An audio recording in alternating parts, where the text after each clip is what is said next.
সুপ্রিয় দর্শক, আসসালামু আলাইকুম। আপনাদের সবাইকে স্বাগত জানাচ্ছি এখনকার আলোচনা। আপনাদের সঙ্গে আছি আমি সিরাজুল ইসলাম। দর্শক, ডোনাল্ড ট্রাম্প বলেছিলেন দ্বিতীয় বিশ্বযুদ্ধের পরে এর চেয়ে আর বড় কোনো হামলা হয়নি, আমি এমন হামলা চালাবো ইরানের উপরে। কিন্তু ওই দম ফুরালে ঠুস। এই যে কূটনৈতিক উদ্যোগের যে সমস্ত প্রক্রিয়া তৎপরতা চলছে, এতে সম্ভবত একেবারে পানি ঢেলে দিয়েছেন ইরানের বিশেষজ্ঞ পরিষদ। তারা বলেছেন যে মার্কিন সরকার কোনো রকমের চুক্তি মানে না, যে কোনো চুক্তি লঙ্ঘন করে সেই মার্কিন সরকারের সাথে আর কোনো আলোচনা হবে না। মার্কিন প্রেসিডেন্ট ডোনাল্ড ট্রাম্প ভীষণভাবে কাদায় আটকে গেছেন, বা চোরাবালিতে আটকে গেছেন, বা ফাঁদে পড়েছেন, যাই বলেন, তিনি পড়েছেন, আটকে গেছেন। তিনি এখান থেকে কোনো মতেই মুক্তি পাচ্ছেন না। তিনি না পারছেন যুদ্ধে জিততে, না পারছেন হারতে। কি এক ভয়ঙ্কর সংকটে তিনি এখন হুমকি দিচ্ছেন, ইরান যদি চুক্তি না করে তাহলে ইরানের নেতাদেরকে শিরোচ্ছেদ করা হবে। তিনি যে হুমকি দিচ্ছেন সেই হুমকি তিনি বাস্তবায়ন করতে পারবেন? আজকেই গণমাধ্যমে খবর আছে তিনি বহুবার হুমকি দিয়েছেন এবং সেই সমস্ত হুমকি থেকে কিভাবে পিছিয়ে গেছেন।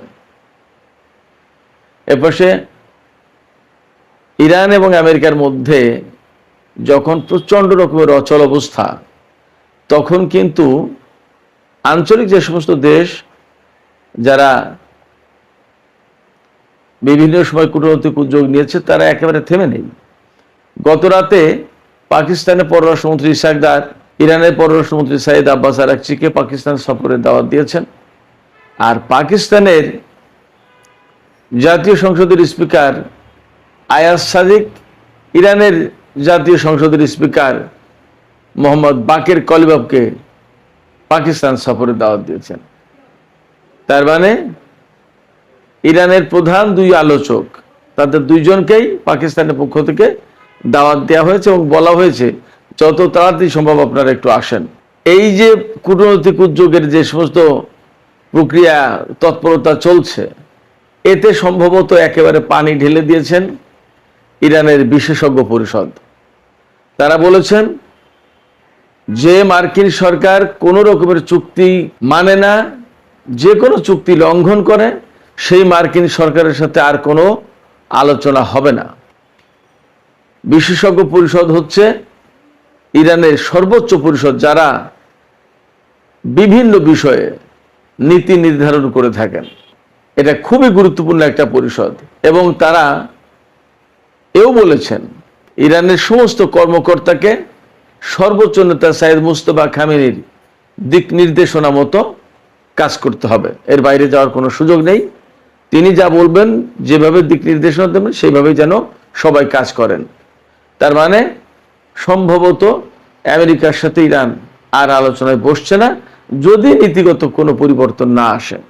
এপাশে মার্কিন প্রেসিডেন্ট ডোনাল্ড ট্রাম্প নিজেই স্বীকার করেছেন তেলের সংকটের কারণে আমেরিকার বিভিন্ন তেল কোম্পানি বেশি দামে তেল বিক্রি করছে এবং তারা প্রচুর পরিমাণে লাভ করছে।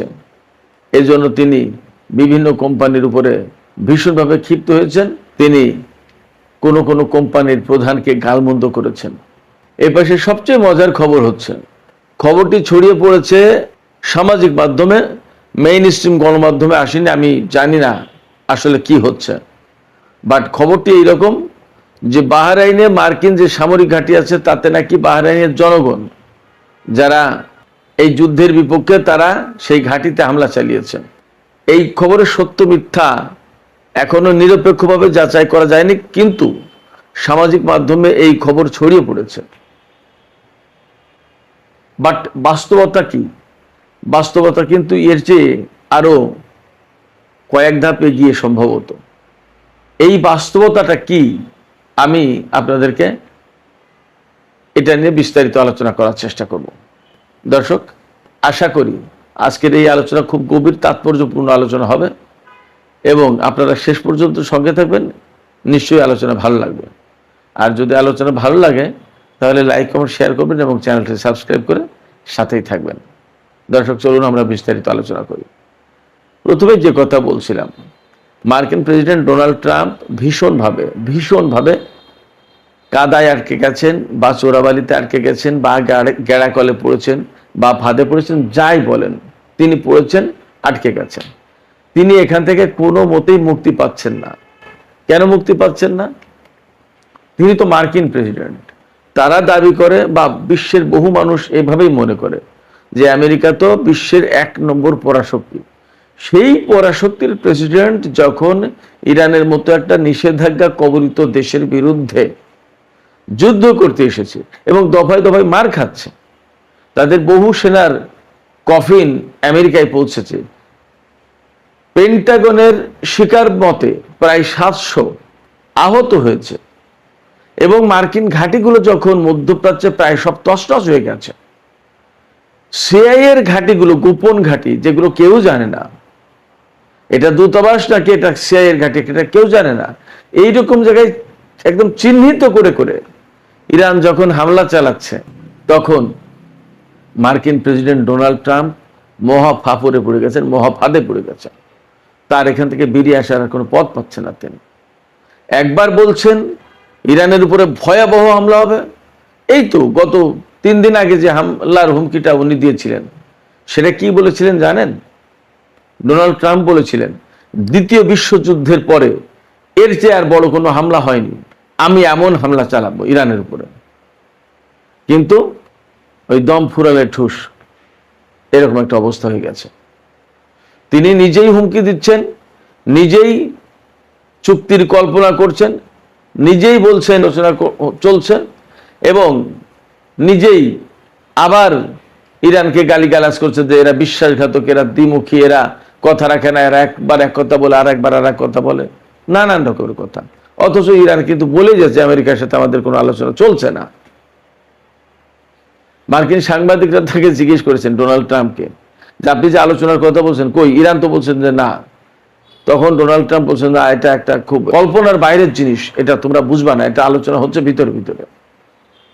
এবং তিনি তো একদম নিশ্চিত বলেছিলেন, সোমবারের কথা তিনি বলেছিলেন যে আজকেই আলোচনায় বসছে এবং একটা চুক্তি হবে। এবং তিনি খুব ইগারলি ওয়েট করছেন, প্রচন্ড আগ্রহ নিয়ে অপেক্ষা করছেন একটা চুক্তির। ইরানের বক্তব্য কি? ইরান অনেকবার তার সাথে চুক্তি করেছে এবং অনেক আলোচনায় বসেছে, প্রত্যেকবার রেজাল্ট হয়েছে কি? আলোচনায় বসার পরে একটা পর্যায়ে যখন যায় তখন আমেরিকা হামলা চালায়। এই হামলা ইরানের জন্য যেমন বিব্রতকর, কষ্টদায়ক, তেমনি অপমানজনক। আমি সবসময় বলি ইরানিরা অত্যন্ত নিজেদের আত্মসম্মান বোধের ব্যাপারে খুব সচেতন। এই আত্মসম্মান বোধে তাদের লাগে যে আমাদের সাথে আলোচনায় বসে আবার আমাদের উপর হামলা করলো, আমাদের সাথে চুক্তি করে সেই চুক্তি ভেঙে ফেললো।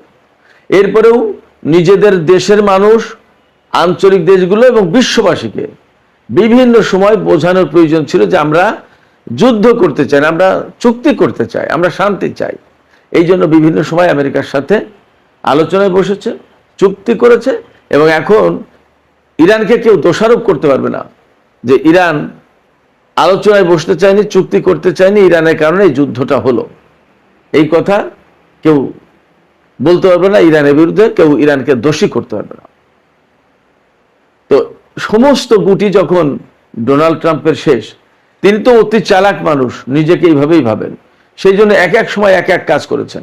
কখনো আলোচনা, কখনো আলোচনার নামে ধোঁকা, কখনো আলোচনার নামে ইরানের উপর হামলা, কখনো চুক্তি, কখনো সেই চুক্তির নামে নিজেদেরকে একটু গুছিয়ে নিয়ে আবার ভেঙে ফেলা, আবার হামলা, এই সমস্ত সব কিছু করেছেন। কিন্তু বাস্তবতা হচ্ছে কি, বাংলায় একটা প্রবাদ আছে যে 16 চুঙার বুদ্ধি এক চুঙায় যখন ঢুকে যায় তখন আর কোনো কাজ করে না। অর্থাৎ আপনি যখন চালাকি করবেন, করতে করতে কত দূর দৌড়াবেন, একটা পর্যায়ে কিন্তু আপনাকে ধরা পড়তেই হবে। চালাকির ভাত নেই এবং অতি চালাকের গলায় দড়ি, একটা কথা আছে। যে সমস্ত সবকিছু মিলে ইরানকে বারবার অপমান করার চেষ্টা করেছে, ধোঁকা দেওয়ার চেষ্টা করেছে এবং ইরানকে বিব্রত করে একটা পরিস্থিতিতে ফেলে তার উপর যুদ্ধ চাপিয়ে দিয়ে তাদের বৈধ সরকারকে ক্ষমতাচ্যুত করার চেষ্টা করেছে, বৈধ অধিকারকে ধ্বংস করে দেওয়ার চেষ্টা করেছে। এই সমস্ত কারণে ইরান এখন আর আলোচনায় যাবে বলে মনে হয় না। বাকের কলিবফ বা আব্বাস আরাকচি বা অন্য কেউ আলোচনায় যেতে চাইলেও ইরানের সর্বোচ্চ নেতার পক্ষ থেকে এবং বিশেষজ্ঞ পরিষদের পক্ষ থেকে যে বক্তব্য আসলো, এই বক্তব্যের পর আর আলোচনা হবে না। তাহলে কি এখানে প্রশ্ন আসে, তাহলে কি করবে? এই জায়গাটাই সিদ্ধান্ত নেওয়ার প্রশ্ন আমেরিকার। ডোনাল্ড ট্রাম্প মুশকিলে পড়েছেন কোথায়? ডোনাল্ড ট্রাম্প মুশকিল পড়েছেন এখানে যে তিনি না পারছেন ইরানের বিরুদ্ধে ভয়াবহ যুদ্ধ চালাতে, আর না পারছেন যে ঠিক আছে যাক, যা হয়েছে হয়েছে, পর্যন্তই থাক, আমি চলে গেলাম। এটা করা মানেই পরাজয় মেনে নেওয়া। আর প্রচন্ড রকমের হামলা চালাতে গেলে তার হাতে সেই কল কবজা, সেই মেকানিজম, সেই ব্যবস্থা নেই। যার কারণেই তিনি এখন খুঁজছেন যে অপ্রচলিত পথে কিভাবে ইরানকে প্রচন্ড রকমের শাস্তি দেওয়া যায়। এর ভিতরে স্থল অবরোধের বিষয়টা খুব গুরুত্ব সহকারে ভাবা হচ্ছে, কিন্তু কোনো লাভ হবে না। ইরানের সাথে এত এত দেশের সম্পর্ক, স্থল সীমান্ত আবার সমুদ্র সীমা, কিভাবে কার সাথে ঠেকাবে বাণিজ্য? সম্ভব না। ইরানের বিরুদ্ধে পরমাণু বোমা হামলা চালাবে, সেটা এই বাস্তবতায় মনে হয় সম্ভব না। এবং তার পাল্টা জবাব কি হবে সেটাও প্রশ্ন। যতদূর শোনা যাচ্ছে ইরানের হাতে ইন্টারকন্টিনেন্টাল ব্যালিস্টিক মিসাইল আছে, যে মিসাইল আমেরিকার ভূমিতে আঘাত হানতে সক্ষম। নিউ ইয়র্ক, ওয়াশিংটন সবগুলোই কভার করবে। কোনো কোনো জায়গায় খবর পাওয়া যাচ্ছে ইরান পরমাণু বোমার পরীক্ষা চালিয়ে রেডি অবস্থায় আছে, জাস্ট ঘোষণা করছে না টেকনিক্যাল কারণে।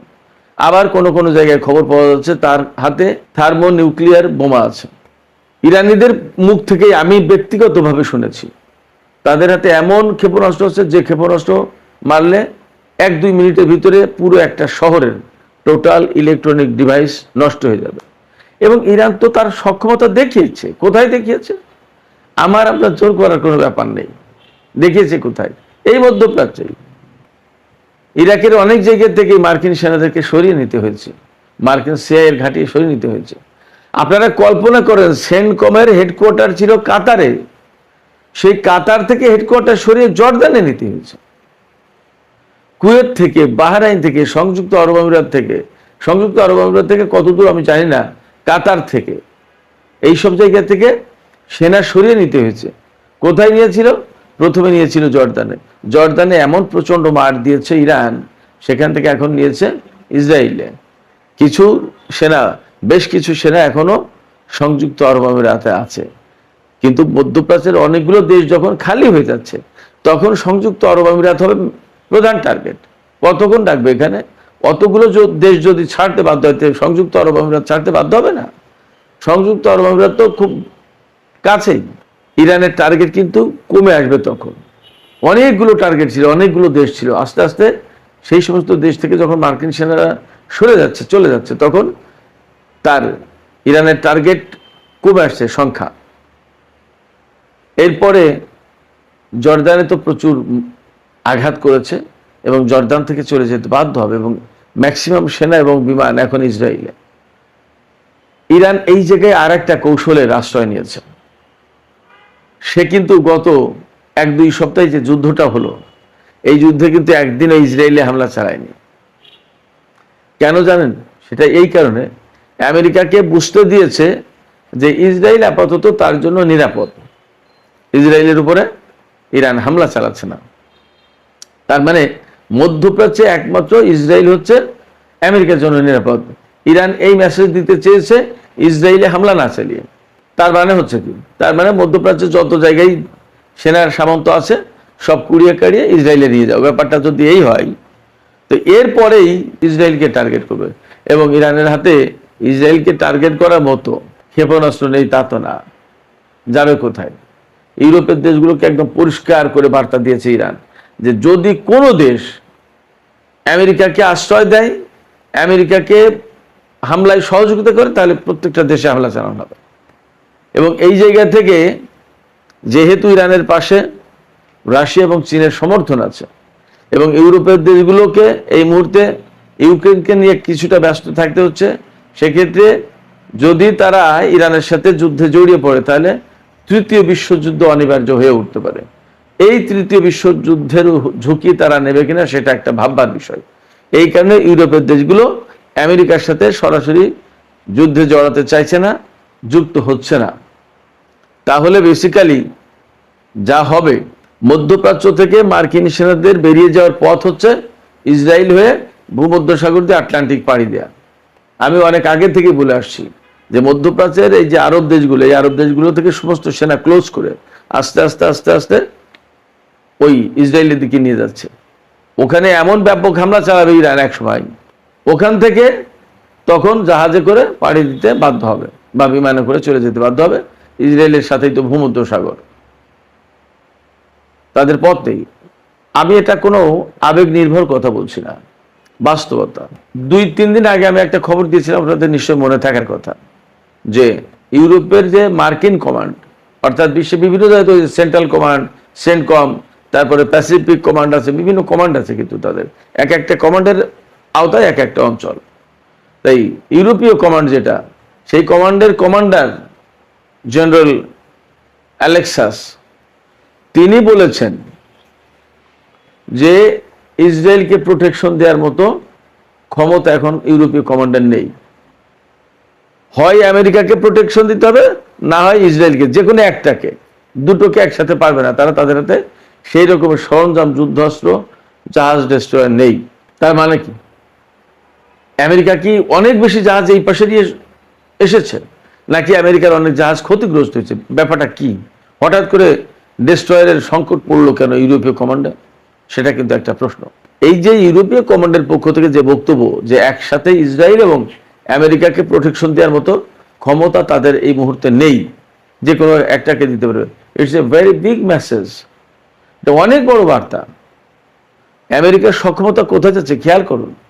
এবং আমেরিকা যে ইরানকে হারাতে পারছে না, এটা তো পরিষ্কার। বরং মধ্যপ্রাচ্যের বহু সংখ্যক ঘাঁটি তছনছ করে দিয়েছে, বহু সংখ্যক ঘাঁটি থেকে তাদের সেনা সরিয়ে নিতে হচ্ছে। এখন তারা বারবার হুমকি দিয়ে সেই হুমকি নিজেরাই পিছাতে বাধ্য হচ্ছে যে এই হুমকি বাস্তবায়ন করা যাবে না, কারণ তার রিয়াকশনটা হবে ভয়াবহ।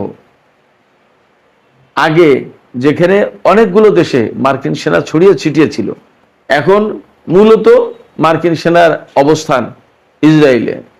তাহলে ইসরায়েল ছোট একটা জায়গা, সেই ইসরায়েলকে টার্গেট করে হামলা চালানো ইরানের পক্ষে তো কঠিন কোনো কাজ না। এই অবস্থায় ইরানের যে ঝানু ঝানু রাজনীতিবিদ, যারা কৌশলবিদ, তারা খুব ভালোভাবে বুঝাচ্ছে, যার কারণে এখন ইরানের বিশেষজ্ঞ পরিষদের যারা সদস্য, তারা তো খুব ঝানু ব্যক্তিত্ব। অনেককে আপনারা হয়তো জুব্বা পাগড়ি দেখবেন, কিন্তু তারা ওই সাধারণ কোনো মাদ্রাসায় লেখাপড়া করা মানুষ, আর ধর্মকর্ম নিয়ে শুধু ব্যস্ত থাকে, নট দ্যাট। তারা বিশ্ব রাজনীতি খুব ভালো করে বোঝেন। শুধু তাই না, সমরনীতি, কোন অস্ত্রের কেমন ব্যবহার, এই সমস্ত সবকিছু দারুণ অভিজ্ঞতা না।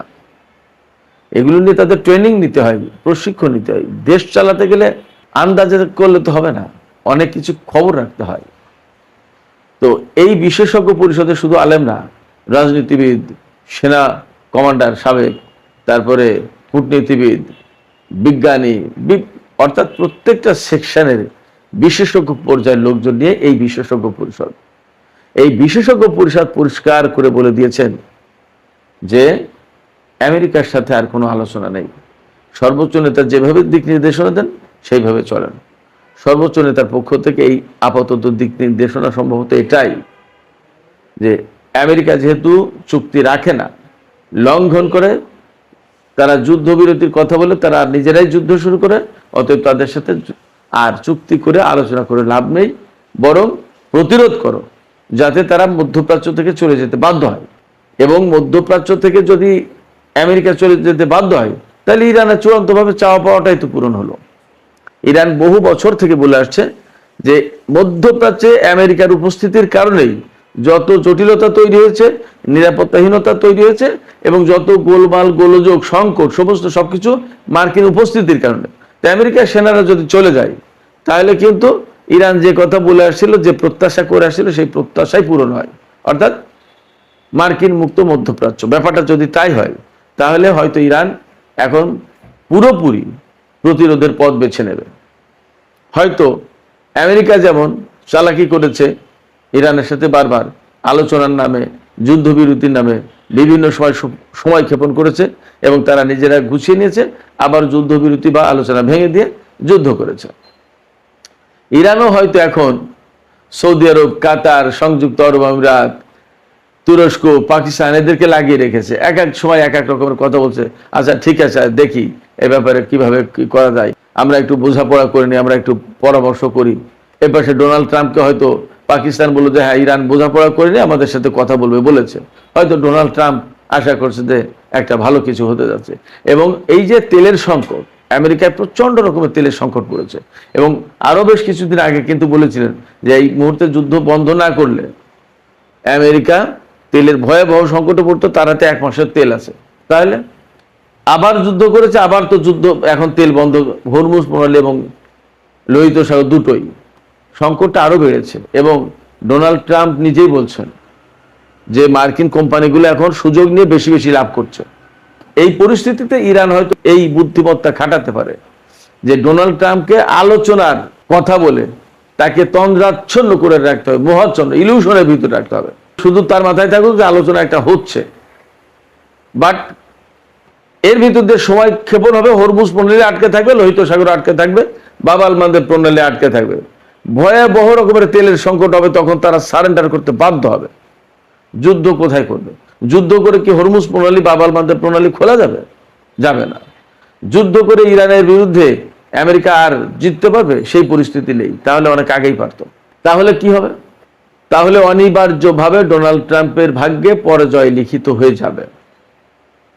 পরিস্থিতিটা এই রকম, এটা ব্যাখ্যা বিশ্লেষণ করার সুযোগ আছে এইভাবে। খোদ মার্কিন সিএনএন টেলিভিশনের ওয়েবসাইটে আজকে যে খবর দেওয়া আছে সেখানে বলা হচ্ছে মার্কিন প্রেসিডেন্ট ডোনাল্ড ট্রাম্প কি করবেন, তার সামনে পথ 3টা: প্রচন্ড যুদ্ধ, চুপ করে সরে আসা, না হয় দীর্ঘমেয়াদে যুদ্ধ করা। এর কোনোটাই ডোনাল্ড ট্রাম্পের জন্য এখন সম্ভব না। তাহলে কি করবেন? সেই জায়গা থেকে তিনি হয় চুপ করে সরে যেতে বাধ্য হবেন, অথবা প্রচন্ড হামলা করতে এসে ব্যাপকভাবে মার খাবে মার্কিন সেনারা এবং তারা চলে যেতে বাধ্য হবে। অর্থাৎ সমস্ত ক্যালকুলেশন করে ফাইনাল যেখানে আসা যায় সেটা হচ্ছে যে তাদের জন্য পরাজয় অনিবার্য হয়ে আছে, সেটা আজ হোক আর কাল হোক। এদিকে পাকিস্তানের পররাষ্ট্রমন্ত্রী এবং পাকিস্তানের স্পিকার, তারা দুইজন ইরানের পররাষ্ট্রমন্ত্রী এবং ইরানের স্পিকারকে একটু জরুরি সলা পরামর্শ করার জন্য পাকিস্তানে আসার দাওয়াত দিয়েছেন। কিন্তু ইরানের এই দুই কর্মকর্তা কবে আসবে তা পরিষ্কার না। তার মানে ডোনাল্ড ট্রাম্প ইরানের বিরুদ্ধে হামলা বন্ধ করার 36 ঘন্টা পরে পাকিস্তানের পক্ষ থেকে দাওয়াত দেওয়া হচ্ছে ইরানের দুইজনকে। আর ইরানের দুইজন এখনো তাতে রেজাল্ট দেননি যে হ্যাঁ আমরা অমুক দিন অমুক সময় আসবো। অবশ্যই কাতার টুকটাক আলোচনা চালাচ্ছে, সৌদি আরব চালাচ্ছে, সংযুক্ত আরব আমিরাত চালাচ্ছে, তুরস্ক চালাচ্ছে, বিভিন্ন জন আলোচনার আবহের ভিতরে কিন্তু ডোনাল্ড ট্রাম্প আছেন। কিন্তু ইরান আসল কথা বলছে না। এইভাবেই ঘুরতে ঘুরতে ঘুরাতে ঘুরাতে এক সময় ডোনাল্ড ট্রাম্প নাজেহাল হয়ে, ক্লান্ত হয়ে হয় ইরানের বিরুদ্ধে চরম আঘাত আনবে, আর না হয় যুদ্ধ থেকে তাকে সরে পড়তেই হবে। চরম আঘাত আনলে, আমি একটু আগেই বলেছি, ইরান তার জবাব দেবে এবং সেইভাবে তার প্রস্তুতি আছে।